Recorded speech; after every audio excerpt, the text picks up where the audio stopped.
So my name's Kathy, for all of you who don't know me, very few, I guess. And I'm going to talk about something a bit more concrete. Over the last few days, many of us, we have been talking about theory, about very abstract things. And I'm going to take the jump and tell you a little bit about theory, but much more about the story that actually made me come up with that little bit of theory. So the title is, as you see, Resilience Through Design. That's the theoretical part, and then a design cybernetic examination of Creole architecture. Now, Creole architecture may seem very exotic, but if you have been to New Orleans, you already know what that is, because it's essentially, and I will talk a little bit more in detail about it, a mixture of things. It has to do, we were talking about memory, has to do with historical memories, with adapting to new places. So the presentation is going to have these two parts, and the interesting part is first the resilience part. And I must say that in the past 3 days I have the luxury of now being able to refer back to what others have said, because I totally agree with this definition of resilience having to do with persistence and transformation, and I would even say that it's persistence through transformation, because if we don't have transformation, we don't have persistence, or we can't have it. In architecture, ironically, resilience has come up as a big topic after Hurricane Katrina hit New Orleans, which incidentally also had to do with Creole architecture. In architecture, it has been discussed mainly by the technical people, and it's been interpreted as the ability of a system to withstand major disruption and coming back online as quickly as possible, or rebuilding as quickly as possible. This transformation aspect hasn't really been discussed. So Pele has yesterday expressed it in a very beautiful way, the experience from an observer's position of harmony or congruence in multiple dimensions of dynamic flow. So to me, two things are important about this. Resilience as attributed by an observer, by somebody with an interest in a particular situation, and I think it has to do with identity, maintenance of something, and that I would describe as identity. So we feel that we have resilience if we can maintain a certain identity.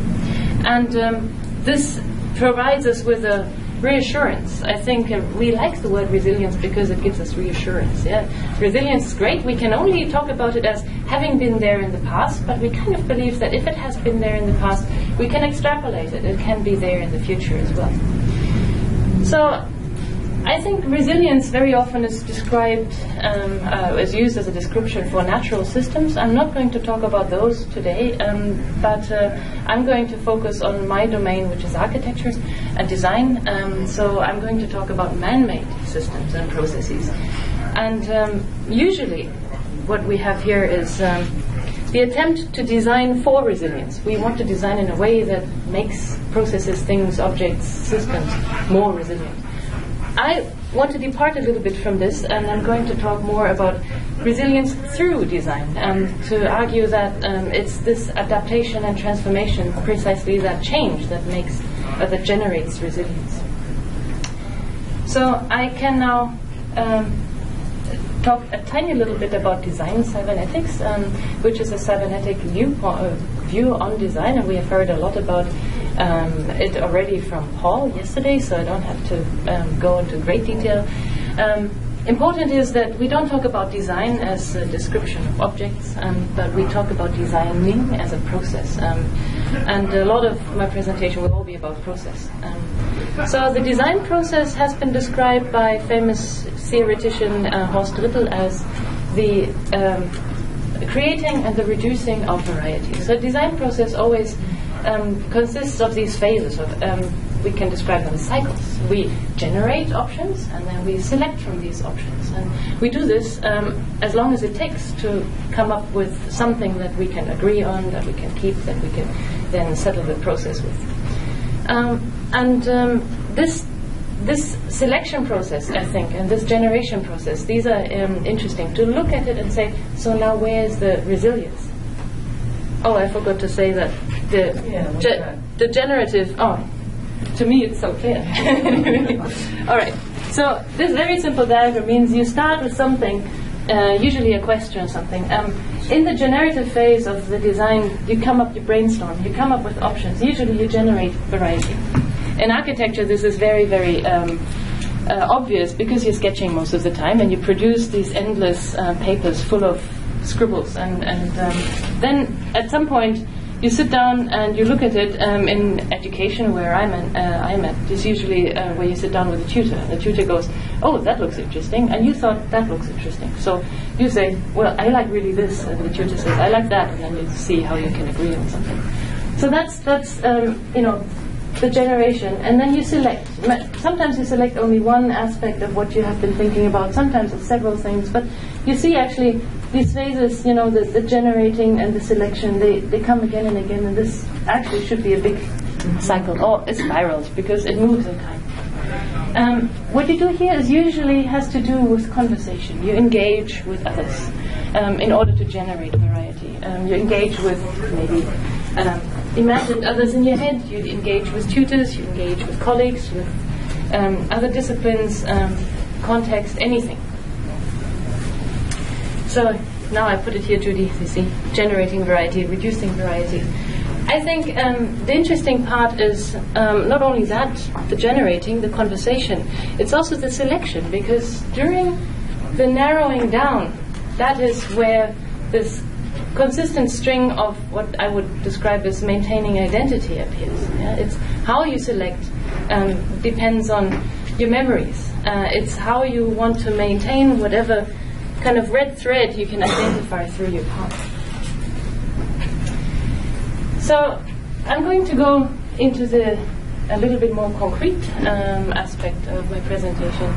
And I think it's got a little bit of a risk attached to it, because theory is easy to agree on. It's very generic and it's very easy to apply to your own context. But as soon as you talk about a case study, you seem to talk about only that thing. So please bear in mind, while I'm telling you this very applied story, that what I'm really talking about is the cybernetics of resilience and what I learned about it. It looks from my presentation as if the theory was there first, and then there was this case study. The opposite is true. Actually, only now, after a year of dealing with it, can I actually put it into words and say, this is what I think resilience is to me after having that experience. So it started about a year ago when a student of mine came to me and said, I want to do my final year project with you, and I already figured out what I want to do. I want to regenerate Creole architecture in Mauritius. Okay, I have no idea about Mauritius, no idea about Creole architecture until that point. So the student is obviously from Mauritius. His name is Brian Chan-Yuk Fu, so I'm really indebted to what I learned from him and his Mauritian classmates. And from there, I think we can already see that if you're designing something, it always has to do with being involved in something, being not really an external observer, but being inside it, being a part of it. And very obviously, in his case, he wanted to maintain some form of identity. He was invested. He says, I want to regenerate Creole architecture in Mauritius. So it seems that he's part of Mauritius, he's part of that system, and he wants to be a part of keeping it alive, keeping it there. So when we talk about Mauritius, many of you will never really have heard about Mauritius. I don't really have a big idea either, but I was taught by my students. It's a tiny island next to Madagascar, and it's got a really interesting history because it used to be uninhabited a long time ago, and then it went through a series of colonizations. First the Dutch, then the French. The French brought their East African slaves, the Chinese workers came, then the British colonized it, and later on there was a big influx of Indians. So it's a thoroughly mixed culture, and it expresses in so many ways. There's Creole describes this mixture. It describes a mixture of history with new influences, and it's extremely flexible. So in terms of language, for example, what people actually speak is Creole. It doesn't have any written format. They just speak it, and it's a very interesting language because they just take the shortest way possible to the meaning. So they take existing languages, simplify them, mix them up. The English is used officially, very often in the schools, in the courts, for kind of contracts and other official aspects of life. And then the media are French, so the newspapers are in French. And it took a long time for me to get my head around this. For them, it's fine. They just deal with it as they speak. And also this Creole as a spoken language changes incredibly fast. So they constantly learn about it, and it's not written down. So that here, the language, I think, gives us a little bit of an idea about the attitude to architecture as well. The architectural history, of course, comes from this long history of people coming in, bringing in their memories, bringing in their own styles of making things, and then essentially adapting it to the local context. So you see here, this is some of the first settlements, the French coming into, from medieval France, coming into what they called Acadia in the US, and actually reproducing what they thought was appropriate architecture. This is what they knew. When the French moved to the south and colonized other parts of the world, they quickly realized that what they brought from medieval France wasn't really appropriate anymore. And so gradually, with the influx of other cultures as well, and maybe learning from the houses of their slaves, which came from Africa, new styles appeared, and basically architecture moved very quickly from not only containing the memories, but actually adapting and mixing all kinds of influences that were available. Out of this mixture, which didn't really intend to form a unique style, appeared a unique style that you can find all over this kind of thing. We call it Creole architecture.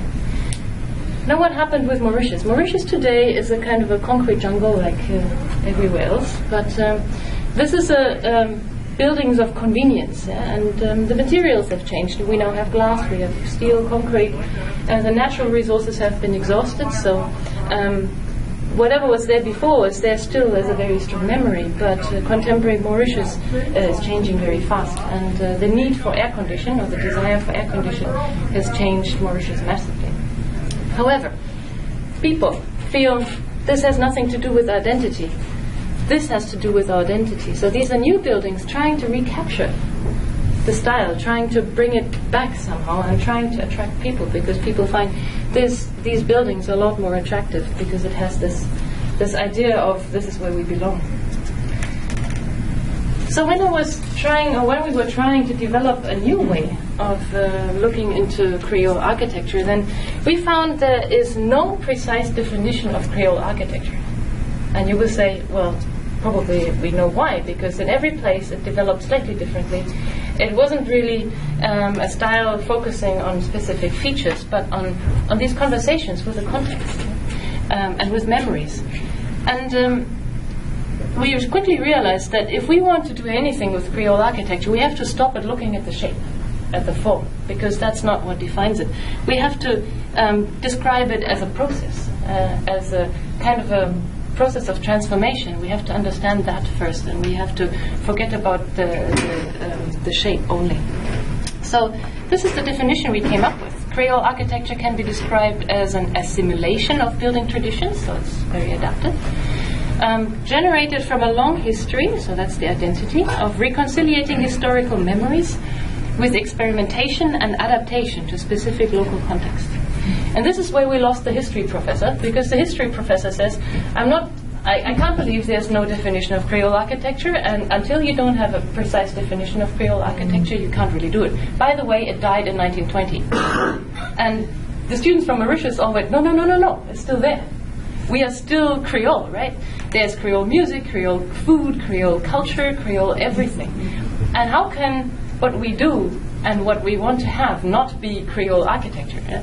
So we decided to ignore the history professor, who was unfortunately the second supervisor, so that was kind of tricky. And we thought a definition cannot be precise if we want to keep developing. A resilient definition cannot be precise, has to be fuzzy edges. Yeah? If we want to keep working with something, we can't do this. Oh, by the way, this is like cybernetics, right? We from time to time we check, is cybernetics still resilient by doing an exercise like my cybernetics, your cybernetics, and we all come up with different definitions, and I think it's precisely that. But this is also not a very good definition, because it keeps us focused on something. And honestly, what we find when we look at any kind of process is it's got roots, it's got the tendrils that hold that specific thing that we're interested in into a world or context. And we have Creole architecture, which is roughly this kind of thing in the middle. We have it connected to culture, to the materials of the place, to local climate, to identity, to the memories, to building regulations, and all kinds of other things. And we quickly realize it's a big context, and we are working only in a very limited portion of this. And what kind of obviously killed the historical definition of Creole architecture is the materials. We changed the materials. We changed maybe our relationship to climate, because we introduced air condition in the 1950s maybe. But interestingly, these things can be changed, right? Now with the requirement for sustainability, we work more and more with natural ventilation again, so maybe that can come back. Maybe we can shift our way of using materials, because also sustainability asks us to use local materials, so maybe we can reconsider there too and come back to some original thinking.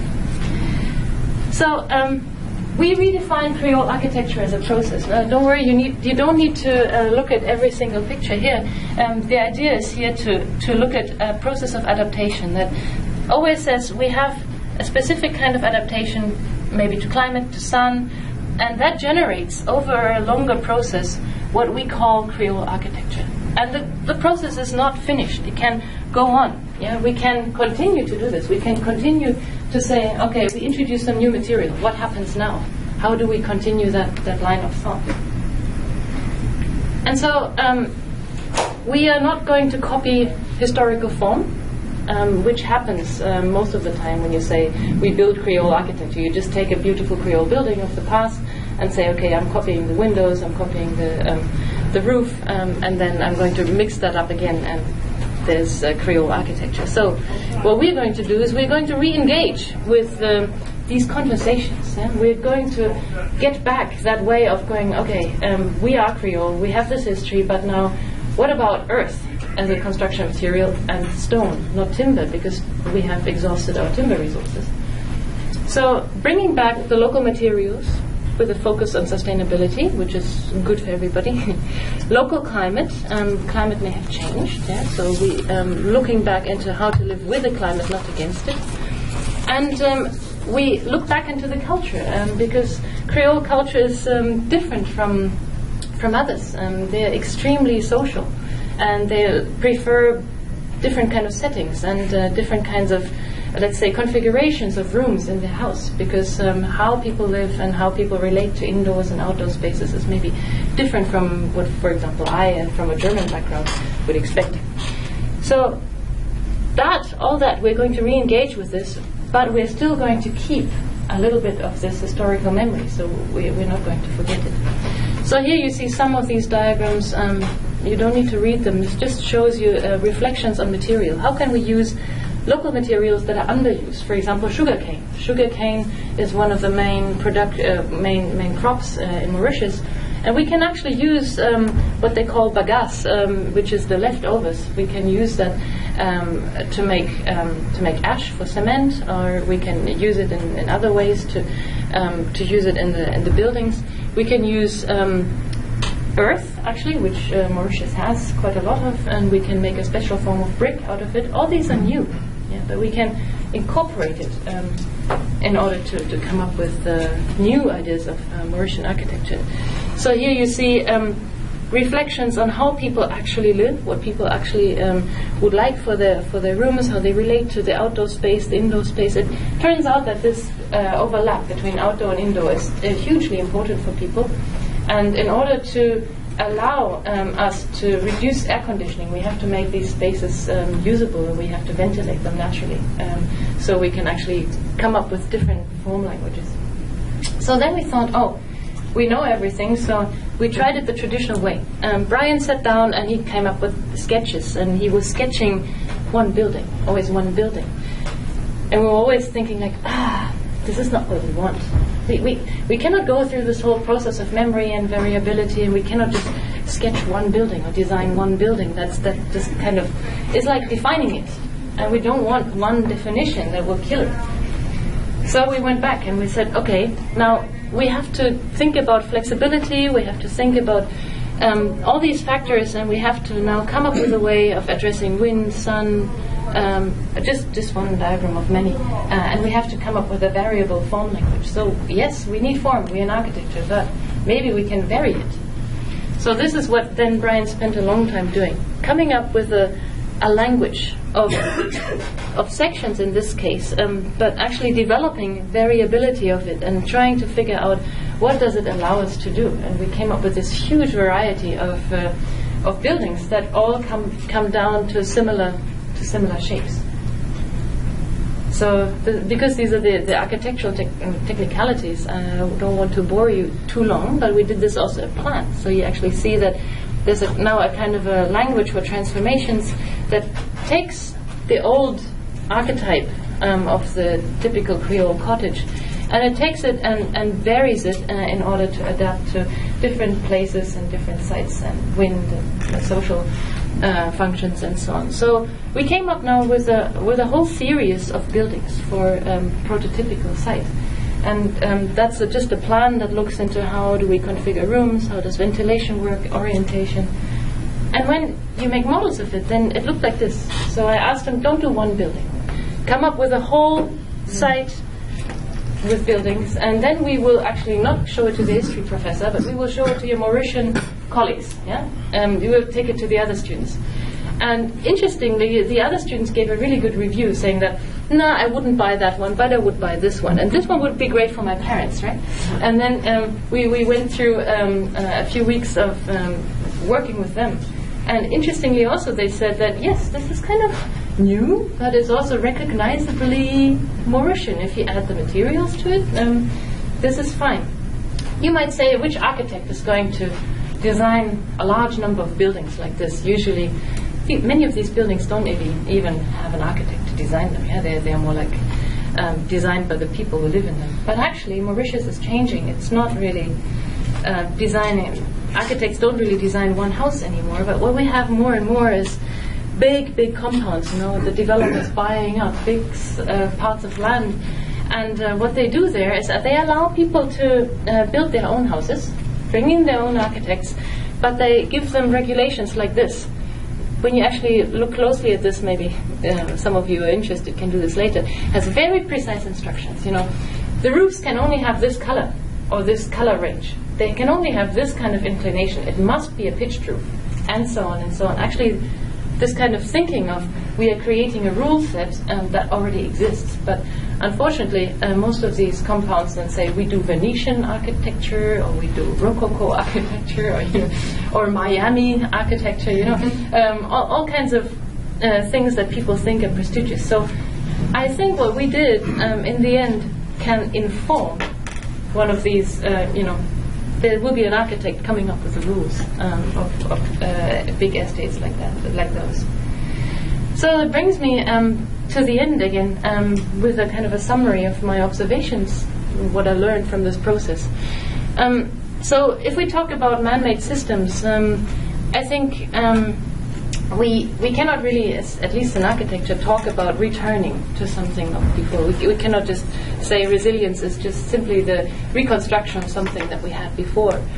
In a way, this adaptation to changing context has a lot to do with designing. So I think that design is a key ingredient and in this adaptability, in this variability, in this experimentation, engaging with the context. So resilience, I think you can only talk about in retrospect, and it's motivated by identity. So this whole idea of identity, I haven't thought about before.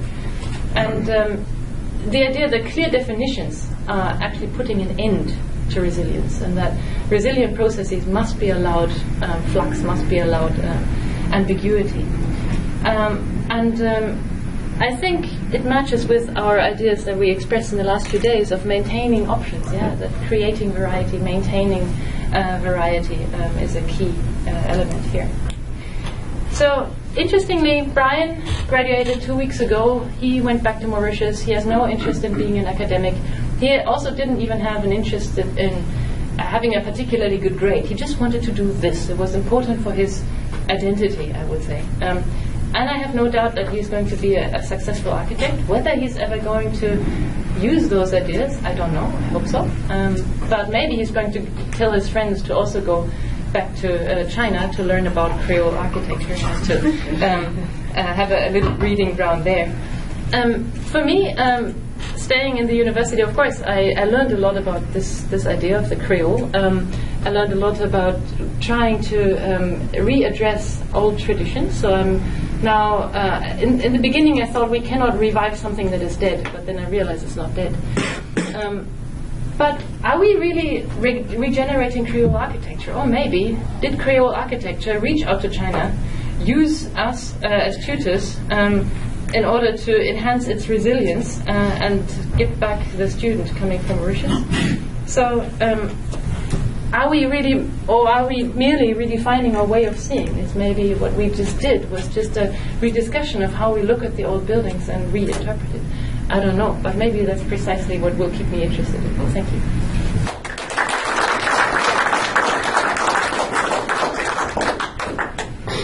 Questions? Comments? Art? Let's see. First, one comment and a question or suggestion.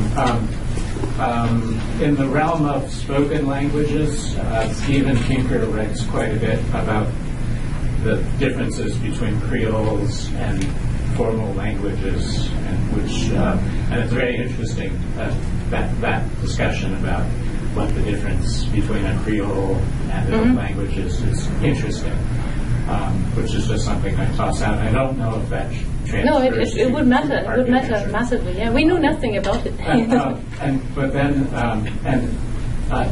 My question is: do you seemingly the idea of a Creole might be an appropriate metaphor for transdisciplinary groups of people who are expressing ideas.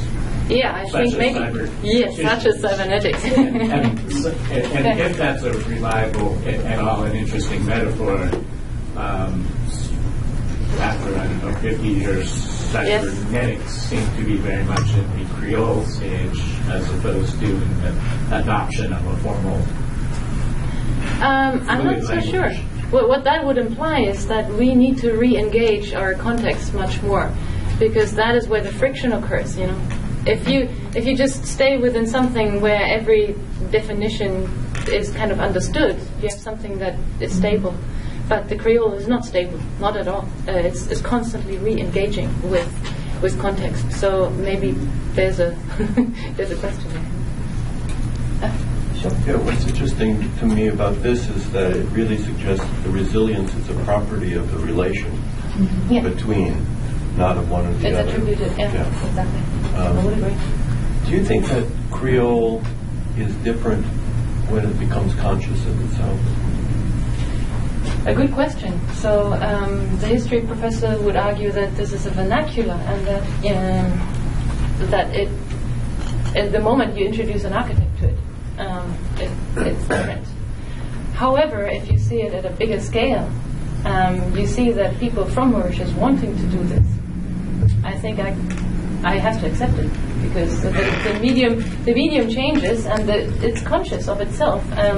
And in a way, you may probably also see that with New Orleans and the reconstruction attempts, that there were a lot of very simple, sustainable things that architects came up in a very short time, and people didn't like them because they didn't connect to their memories and to their history. And I think there's something that is very, very strong we can't ignore, and it's conscious of itself.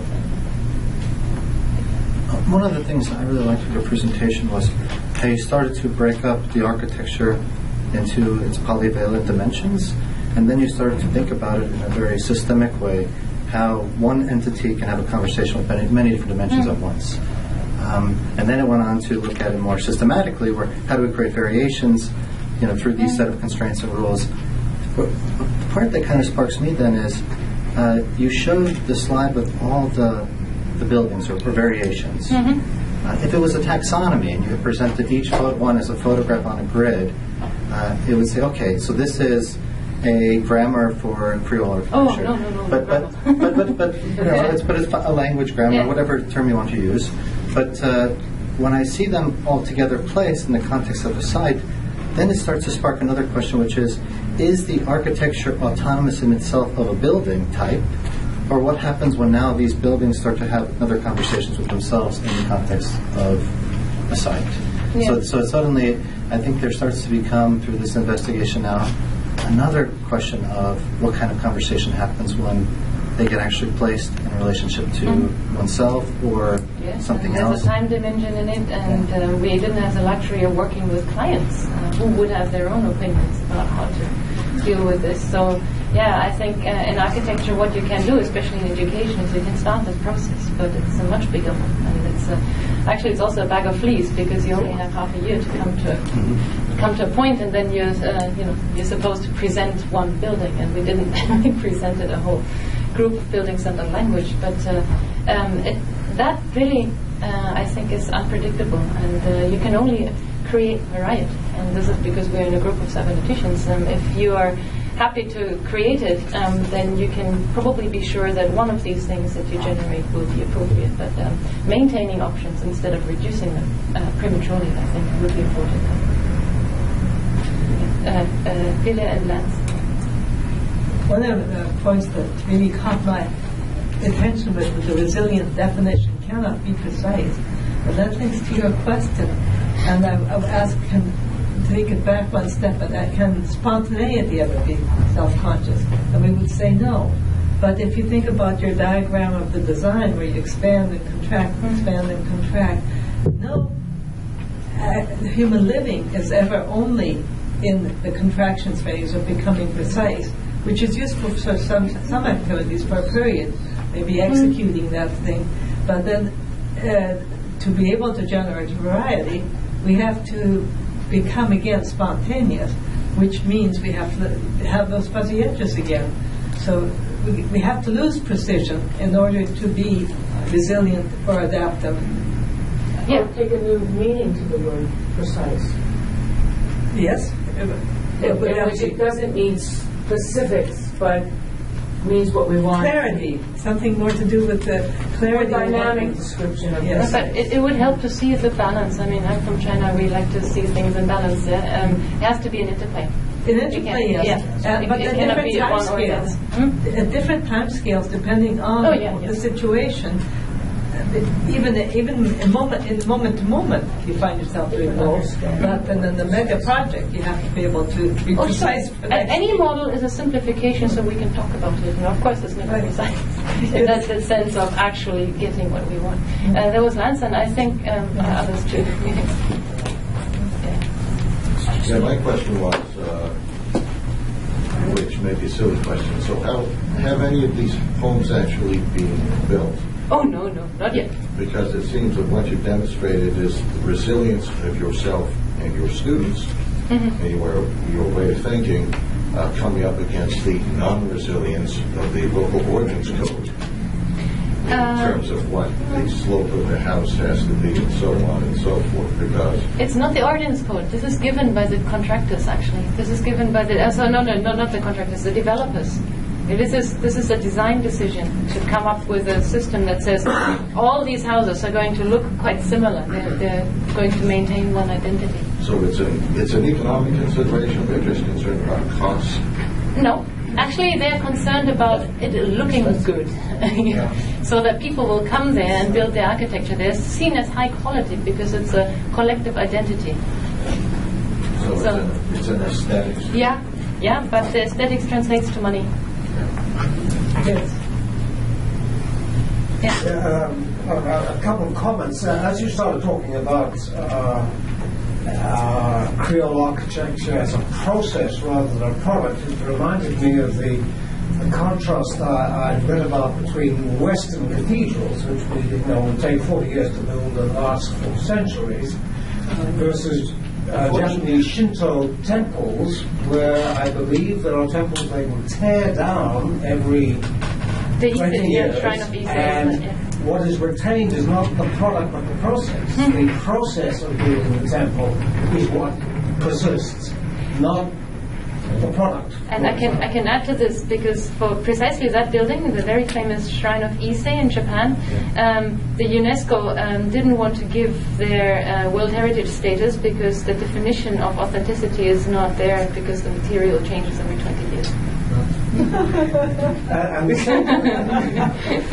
the second comment was, I love this notion of a pulse of creating variety, reducing variety, creating variety, reducing variety. And this ties in with what have been called fission-fusion dynamics in hunter-gatherer societies, and with the work of Sandy Pentland at MIT, who on effective teams discovers an exploration engagement dynamic, where they will go out, they will get options, they will bring them back, discuss the options, settle, exploit that option, and then go out again. And so it's this continual pulse, I think, as a creative pulse. Yeah. Yeah, and anyone who gives me names of authors, please give them to me later in writing, because I really can't remember them. Good. Was there anyone here? No. Okay. Elena? Let's do it. I wondered about what effect climate change had on their ideas about how to re-engage with Creole architecture. At this point, not a lot, because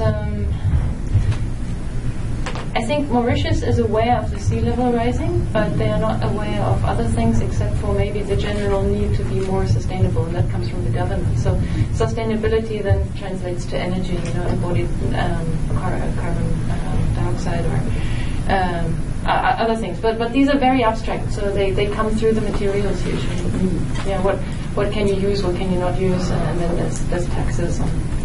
But I must say I was really horrified by looking at the section of buildings that my students showed me, because the buildings are almost not insulated at all, and they rely on air conditioning for everything. And I think bringing back traditional ways of thinking will bring back natural ventilation if we do it right, and then we can come up with different typologies of buildings immediately. I got a desire. You understood. I have a desire based on your presentation, and that is conversation generates variety. Yeah. Thank you. Yes. Depends on who's in it. Yeah. Stuart.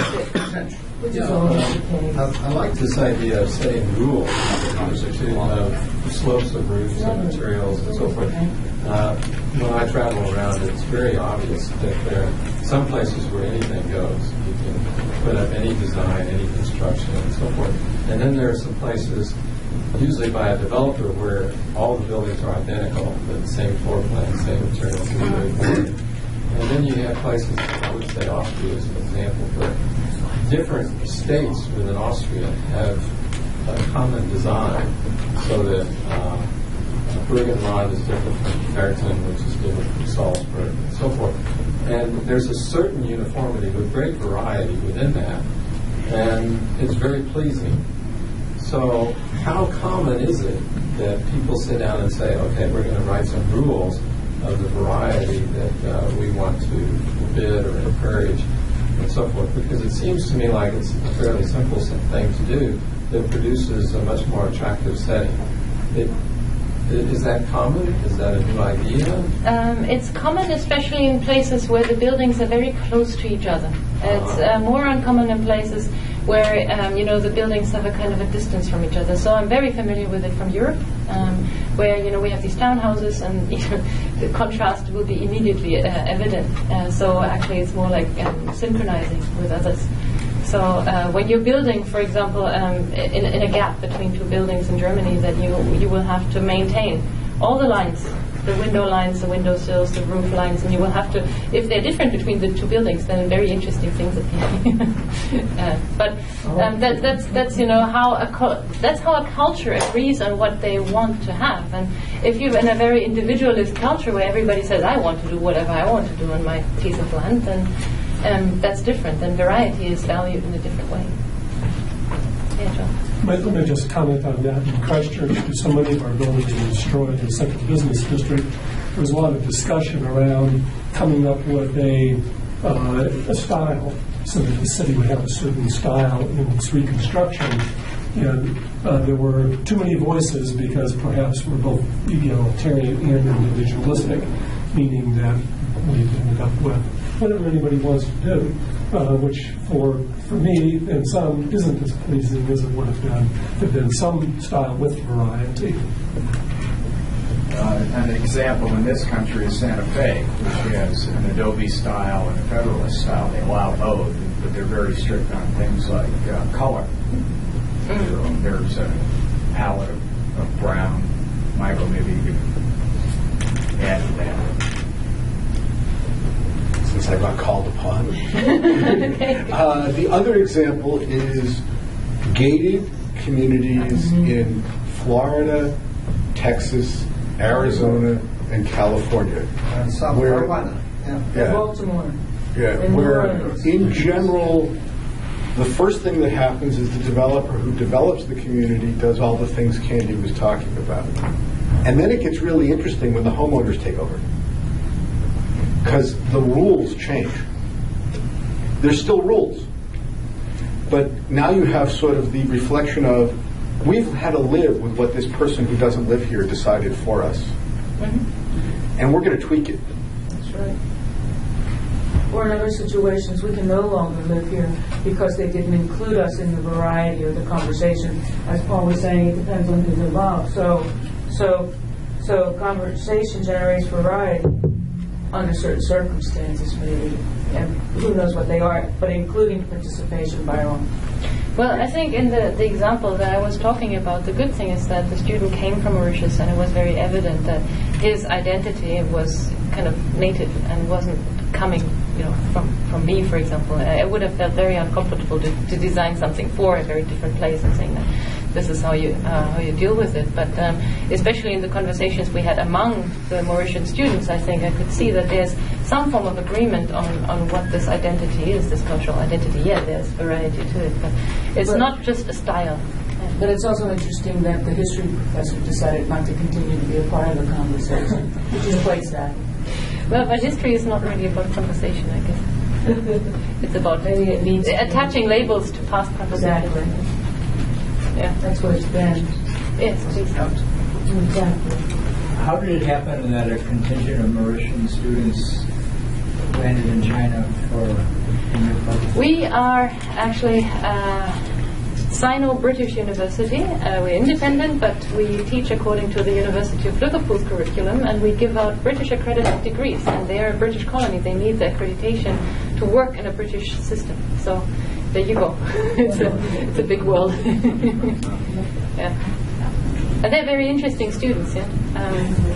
And so they add to a very interesting mix. I knew nothing about Mauritius before. Yeah. John and Evan. First of all, I didn't have a chance to make a comment, but I really enjoyed your presentation. I found it quite stimulating. There were a couple of ideas that came to my mind, which in reflection might just be a reflection on my newness to cybernetics specifically, but it's the issue of, it's sort of like what David was touching on, this issue of process versus product and the flow between them, and in an area that I spent a lot of time in my career around information systems development, creating computer systems, a long history of failed systems. It seemed to me one of the reasons, based on what you were talking about, was the confusion between the process of generating variety and then narrowing the variety down to the point where you could actually produce a product that didn't end up with a budget blowout because the process of change kept going on while you were producing it.